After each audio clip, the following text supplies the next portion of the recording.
മുക്കുപണ്ടം പണയം വെച്ച് 15 ലക്ഷം രൂപ തട്ടിയെടുത്ത സംഘം അറസ്റ്റിൽ. തിരുവനന്തപുരം ആലംകോട് വൃന്ദാവൻ ഫൈനാൻസിലാണ് വ്യാജരേഖകൾ ഉപയോഗിച്ച് 50 പവൻ പണയം വെച്ചത്.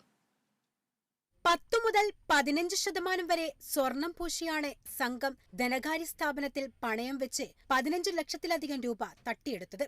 വ്യാജമായി നിർമ്മിച്ച Aadhaar card, election identity card, ഉത്തരേന്ത്യക്കാരുടെ പേരിലെടുത്ത മൊബൈൽ കണക്ഷൻ എന്നിവ ഉപയോഗിച്ചാണ് 50 പവനോളം വരുന്ന സ്വർണം പണയം വെച്ചത്.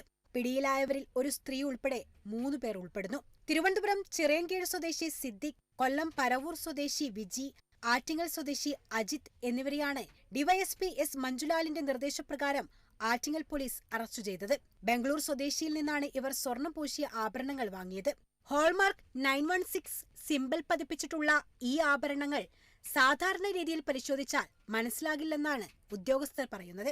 ആലങ്കോടുള്ള വൃന്ദാവൻ ഫൈനാൻസിനു പുറമെ മറ്റു ചില ധനകാര്യ സ്ഥാപനങ്ങളിലും പ്രതികൾ പല പേരിൽ പണയം വെച്ചിട്ടുണ്ട്. പല പേരുകളിലും വിലാസങ്ങളിലുമുള്ള ആധാർ കാർഡിന്റെ കോപ്പികൾ രേഖയായി നൽകിയാണ് സംഘം തട്ടിപ്പ് നടത്തുന്നത്.